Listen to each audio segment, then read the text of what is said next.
Good morning, good afternoon, and good evening, everybody. Thank you for tuning into another Supatease video. And in today's video, we're going to be doing a meta-analysis breaking down where all of the specializations are currently sitting after the most recent significant amount of PvP tuning that we have seen in some time. We're going to be looking across different rating thresholds at different roles and seeing where the top performers have moved. Now that we're looking at about a Friday, I'm going to do an official tier list update on Tuesday and really lock in with my predictions and see how often base was I with that moving forward. And as always, if you want to make sure that you're staying up to date with news related to World of Warcraft and you don't miss any sort of updates, then make sure to smash that subscribe button. Your support is greatly appreciated.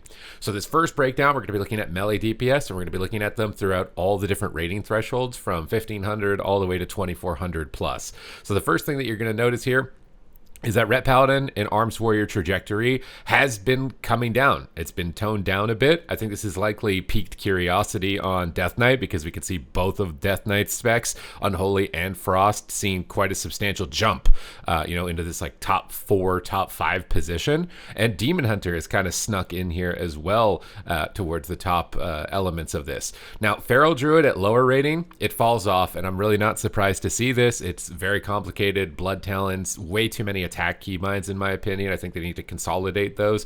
Personally, I think that Brutal Slash and Shred should be consolidated into one keybind because you always press Brutal Slash if you have it, and if you don't, you press Shred. So I think would be very easy to just mix Brutal Slash into Shred, and then when you run out of Brutal Slash charges, it just transforms into Shred until you have a Brutal Slash again, and they could cut down on a keybind there because right now Feral Druid just has way too many keybinds, so I'm not really surprised to see it falling here at the lower bracket. Surprisingly, Subtlety Rogue, even on the low end of the ladder, is doing really well. I think this is very healthy for Rogue because Rogue is typically not well represented at low ratings, but it's holding strong. Like this is in like the top 6 for Subtlety, just tied here with Windwalker Monk. I think this might be one of the most healthy states for Rogue as far as competitive viability from the lowest to the highest parts of the ladder. And they have been working on Subtlety since the very start of this patch by removing Shadowy Duel, trying to make it more consistent. And obviously it's a really strong performer at the moment, but it seems like they're hitting a really good mark here, at least for the lower parts of the ladder. Fury Warrior is just holding out through the mid here. I think Fury Warriors are going to maybe be struggling to stay alive as you're directly competing with arms. It's very similar to mage specializations when they compete with each other. One of the specs is going to be trailing behind the others, but this is still not just, it didn't like fall into the abyss, right? We do see some specs towards the bottom of this graph completely in the abyss, but Mortal Strike uptime I think is the big one. Whenever they adjust the timing on that, we see Fury Warriors start to plummet or skyrocket based on how much they can keep their Mortal Strike up. I think this is a decent spot, honestly, for Fury to land. And I think at least for a lot of Warrior mains that I know, they've been waiting to play Arms, and Fury's been just the pick for so long. But let me know if you're a Warrior if that's not the case.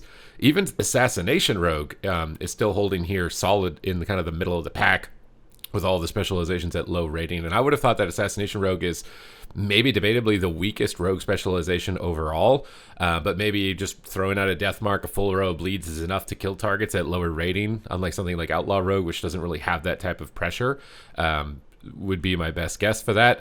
Survival Hunter, you guys are really low here, even despite the buffs that you got. And I don't know, we'll have to wait as we climb up the ranks to see how that goes throughout it, because it's going to be interesting to see if this inverses at all, or if it just stays consistent the whole way through. I was honestly expecting Survival Hunter to see a little bit of a jump with the changes that came through, especially considering BM and Marksman didn't get buffed. So you would think people might be curiosity, be jumping into this, but maybe all the Survival Hunters just climbed ranks and now they're lower on the bottom end and they just have skyrocketed. Enhance, I'm not surprised.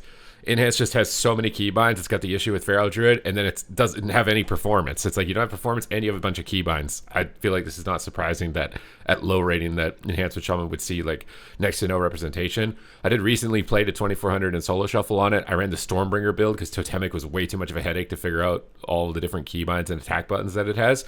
I was able to do it, but it was quite a struggle. I relied on cheesing things like Counter-Strike Totem in order to redirect damage, and it wasn't even damage coming from me most of the time in order to complete that challenge. So I'm not surprised to see this. And then Outlaw Rogue, you guys got some stamina buff, but at low rating, people like things that bonk. They like really big damage. Outlaw Rogue just doesn't have really big damage, and it's also really complicated and hard to play. So no big damage, really complicated. I think that this is, it's going to be pretty obvious that Outlaw Rogue is going to fall to the bottom. Now, as we climb the ranks to 1800 to 2100, we see a divergence. Ret Paladin and Warrior start taking off a lot more. It's actually a lot less balanced in a sense when we converge up towards more higher ratings, with them still trailing at the top. Although they did see a little bit of a drop between the two of them. Windwalker, Demon Hunter still goes steady. Unholy and Frost DK. Honestly, you guys are moving maybe into a pretty decent mark here. You're towards the top of the middle, and then Rogues it continues to be the same. But Survival Hunter does see a little bit of a bump up. Survival Hunter is not trailing all the way at the bottom. Could also just be a popularity thing with Survival. But Survival does actually start to recover as you start to get a little bit higher as we're checking the trend lines. Enhanced still low, Outlaw still low. This is not the tip top of the ladder, but you're definitely getting into like a pretty decently high rated sector of this, and everything else pretty much remains the same. As we go 2100 to 2399, the lines get a little bit closer. The Rets and the Fury Warriors get a little bit closer down. I also do wonder how many Rets maybe are sitting rating or not. Is yet to be seen. Frost DK is a little bit more of a plummet. This is what I was expecting to see with DK, is that as you get higher rated, Unholy becomes better. That's my experience having played it the past couple days as well, is that Frost is really predictable and you can see it coming. And as players become more skilled and can recognize that, you'll be shut down more. But at lower rating, Frost is stronger. So if you're someone who's just going for like an 1800 transmog, Frost might be the better pick for you as a Death Knight. But if you're going for this top level play, you probably going to be better off being Unholy right now. Demon Hunter Windwalker is the same. Survival Hunter actually continues to climb as we get higher rated, which is interesting. And Assassination Rogue continues to fall, and that's likely with the uptick of Paladins, and again, players knowing how to play around your cooldowns, because Assassination Rogue is a lot more predictable of a specialization to play around. So Assassination starts to fall off a little bit more, and Outlaw starts to catch up to it. And I think that's where the value of Outlaw Rogue crowd control likely is competing or outvalues Assassination's damage. And unfortunately, Enhance, you guys just still kind of fall flat no matter what. And when we go to the absolute top of the ladder, Warrior falls off a cliff. And I think this makes sense because I think Warrior, in a lot of cases, is kind of rock, paper, scissors. If you're playing at the top of the ladder, it's all Frost Mages. Good luck, have fun. So I'm actually not surprised to see this, that at the top of the level of the game, that it falls off, because those really high mobility classes will completely shut you down.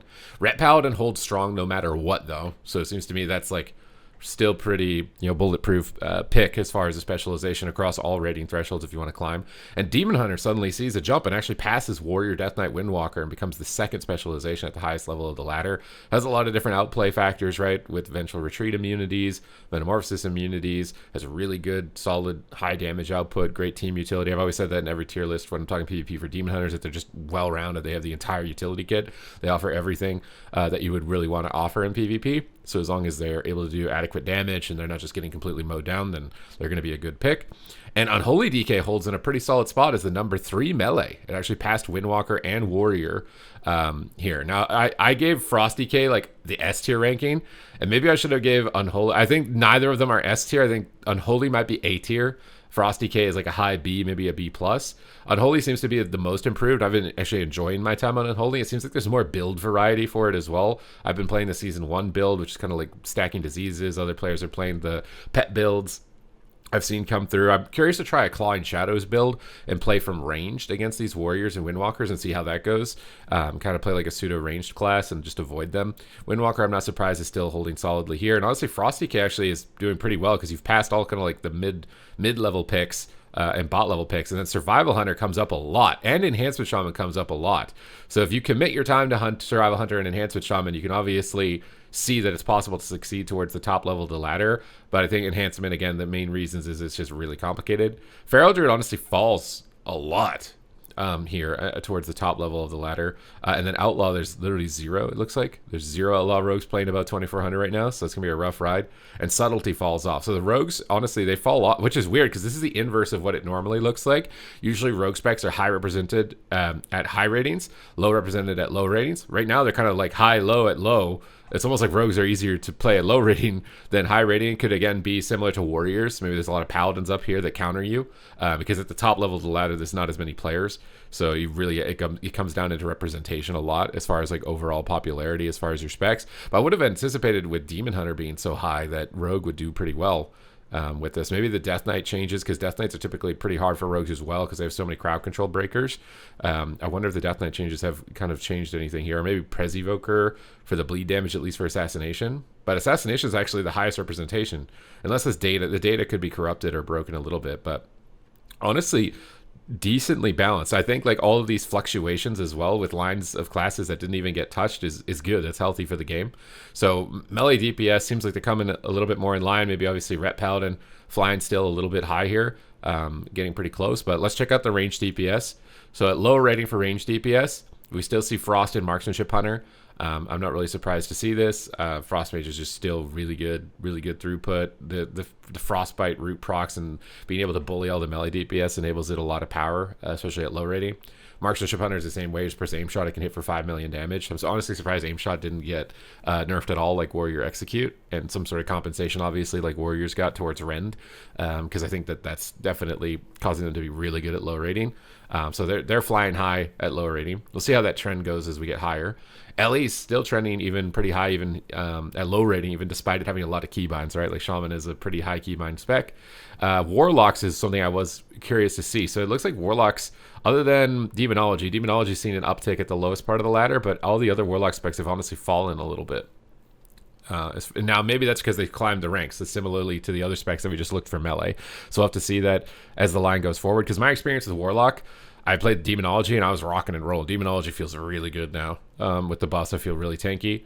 I'm honestly surprised to not see Dev Evoker higher, because Dev Evoker is a really simple class and it's a very effective class. It's powerful. Usually simple plus powerful equals popular, but it looks not cool, right? Like a lot of players don't consider the fantasy cool, so it's like you need the triple threat, bro. You got to be simple, you got to be powerful, and you got to have a cool fantasy. So Ret Paladin, simple, strong, cool fantasy. Evoker, simple, strong, not cool fantasy, very low popularity, because it's definitely really good. I would say it's better than, or close to as good as Warlock, if not better than Warlocks. Like Shadow Priest is higher than Dev Evoker, which at low rating, which is very surprising. I would have expected Dev Evoker to be much higher. Because Shadow Priest can be really difficult to play, especially at low rating, especially when you're getting trained by melee DPS.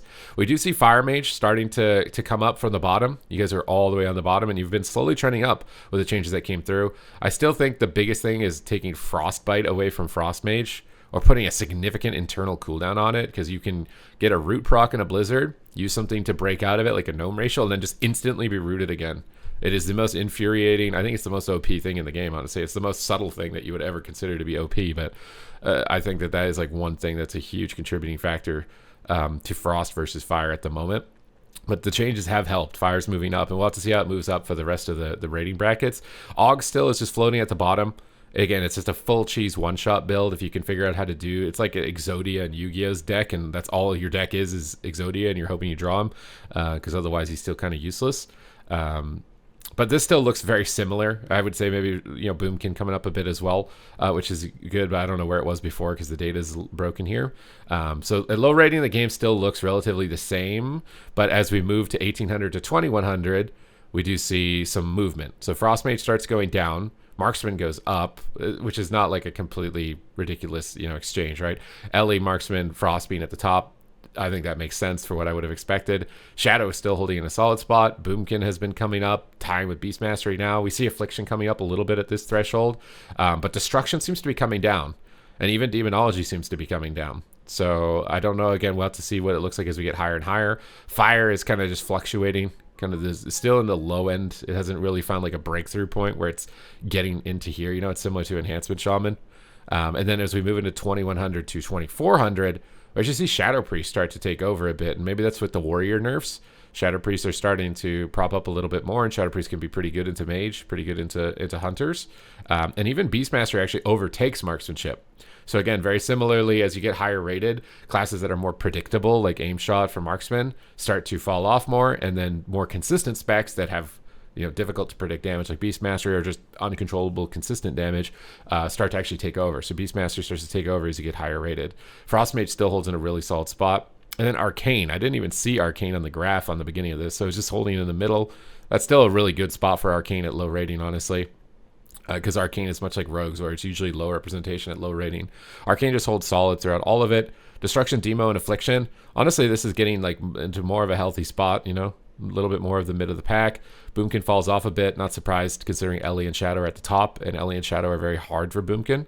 So it's likely, again, a population thing, a little food chart. But Dev Evoker seems like it's low or decently low all throughout, which is really surprising because it's really strong. I'm really surprised to see that. And Fire Mage seems like it falls off more and more as you get higher rated. So unfortunately, it doesn't seem like Fire Mage has seen that type of recovery that we were really hoping for them. And when we get to the absolute top of the ladder, Fire Mage is completely off a cliff. Augmentation Evoker is more popular than Fire Mage at that point. Affliction, though, starts to fall off, and Destruction comes up a lot. So there might be something going on here with Warlock that hasn't been picked up yet from the mid to low rated level. And I don't know how much mid to low level rated players are, influenced by tier lists and stuff like that, because not a lot of tier lists have been talking about how strong Warlock is. But this is like a signal that there could be some big fluctuations if Affliction has fallen off this much at the highest rating, and Destruction is actually taking off. Boomkin's taking off. I mean, this is like a healthy split, right? There's a lot of different spec. Dev Evoker. Okay, finally, Dev Evoker is, this is more of the numbers that I'm starting to see. We see like a blast off of specs that you wouldn't expect to see, which means that the game is getting more balanced. Unfortunately, just not for Fire Mages. Feels bad, man. And Ellie actually starts to fall off pretty dramatically as well. And Marksman just holds through the mid at the point once you get to the top level, and actually BM Hunter takes full control as the number one spec at high rating. So BM's probably a safe pick if you're looking to climb through all of the ranks successfully. And some of these other specs require a little bit more mastery, but it could also just be experience from low-rated players as well. Destruction seeing this much of a jump, though, is something to take note of. I did see a few, and they did feel more powerful. That's why I was surprised not to see more of it represented at the lower side, but maybe there's just not a lot of people talking about it at the moment, so that's why the representation is lower at lower rating. But seems like you can start coming out, out of hiding, at least if you're a Warlock. If you're a Fire Mage, maybe not. And then healers, which was a big hot topic when we go back down here to the lowest rating. At the lowest rating, Pres Evoker is starting to crawl his way back up. He's trying to recover from the Great Depression here. Preservation Evoker is just kind of lagging behind a little bit. I played some yesterday. It definitely felt better. I'm going to play it a little bit more and see how it goes. It's still just main downside is that it's so positional. And in solo shuffle situations where you can't communicate with your teammates and they're just all over the place, they're lining you, they're splitting up, it's really hard to get effective healing out. And that's like a mechanical issue that I don't even know if you can compensate with throughput alone. Or if you did compensate with throughput alone, it would just be completely broken. So Pres Evoker is kind of in a tough spot in that regard.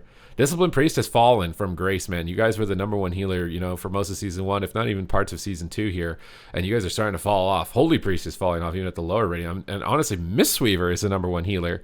I'm wondering what influence that has at lower rating that Mistweaver is so high up here. Now, maybe it's because at lower rated teams don't coordinate crowd control very well, and Mistweaver has really good throughput. So if you're not getting crowd controlled, you'll be able to keep a team going pretty much forever, I think, relative to other healers.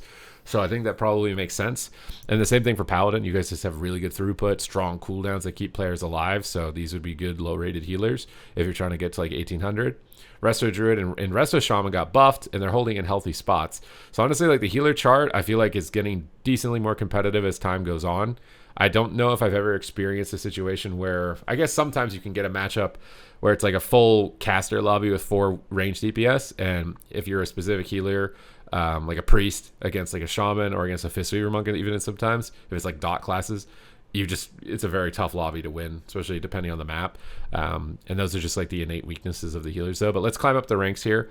We got 1800 to 2100, and now we see Mistweaver go into the middle of the pack, and we see like more of what a traditional tournament level of a graph, which would be, well, actually no, I would have expected Holy Priest, but Discipline Priest goes from almost the bottom back up to the top.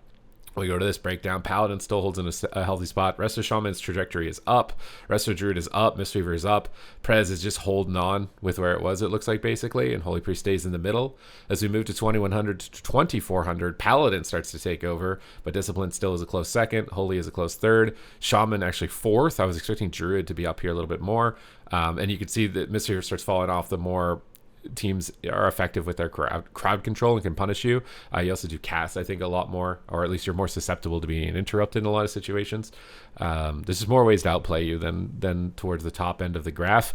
And Prez still holds off at the bottom. And then when at the tippy top of the ladder, best players in the game, Paladin completely takes over. So I'm not surprised that we see Rogue drop off. Remember when we looked at melee DPS and Rogue was at the bottom? This is why. There's so many Paladins, and Paladin counters Rogue. Paladin honestly counters Marksman Hunter a little bit too, which is probably why Marksmanship Hunter falls off. Whereas like the ranged DPS that CC you like a Boomkin or maybe even a Warlock can definitely sneak in there. So sometimes representation at these rating brackets can actually determine popularity or game balance on these charts as well. And Mistweaver is actually number 2. I think it's mostly Sea-Doo because I watched the stream. He's been spam playing it. So Sea-Doo's just up here taking over. But Prez actually jumps into the top 3. It goes from the bottom to the top 3, which is pretty remarkable. So again, maybe this is kind of just like the bottom of the ladder is playing catch up, trying to gather information as far as this, and honestly like a popularity thing as well as far as class fantasy for Evoker. But it actually jumps past Druid and both Priest specs when we get to the top. Shaman and Priest and Druid, like this looks completely different than at the lower rating, right? Like this is almost like, which is crazy that it changes so dramatically as you climb through the ranks as far as maybe trying to plan what spec would be the best depending on what your goals would be. I'd say that it looks like you can do it mostly with any spec as long as you're willing to go through some of the initial growing pains that those specializations can bring based on their level of complexity. But the game is getting into a really good spot as far as game balance.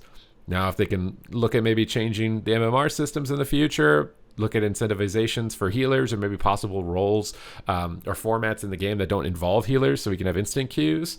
If they can start locking in and start laying the hammer down on some of the cheaters, because it seems like as far as game balance, they're moving the game into a really good direction right now. Like it's getting really close. The margins are getting more narrow with week to week, so they can lock in with some of the kind of community perception things and some of the more kind of reward structured things. I feel like PvP is getting into a really good spot, which is sad because at the same time, Mr. Pandaria is coming out, and like I'm really excited to check that out. Although I am sure at some point its problems will likely come to light as well. I think it's going to be an expansion that's really fun for some specs, like a Frost Mage, a Warrior, or a Resto Druid. I think that those guys are going to be having the time of the world in Mr. Pandaria Classic, and maybe some other specs are going to be just like, we're not the meta, and might be more frustrated, and we'll see as time goes on. Could be off base with that. Again, the second time around with add-ons and more publicly available information could potentially completely shift things up there. But you basically have a choice now between 2 versions of the game. So you could take a break from retail as it's continuing to improve while Mr. Pandaria is out or playing some other game. And then if you get bored of those, you can come back, and likely the game is going to be in a really good position. So I hope you guys enjoyed this meta update and this discussion, and it's helped you out as far as picking specialization to play as far as your goals are concerned. But it seems pretty open. Maybe Enhance and Fire Major specs that, depending on what your goals are, you might want to steer away from. I'm really hoping that they can do more ability consolidation. There you go. Ability pruning? No. Ability consolidation, where they fuse abilities together into less keybinds. So you didn't lose the ability. It's just you press now this one button can transform. And that's something that they have been doing to specializations up to this point. So a little bit more of that to get the keybinds down on some specs and reduce the bloat there, especially with attacking buttons.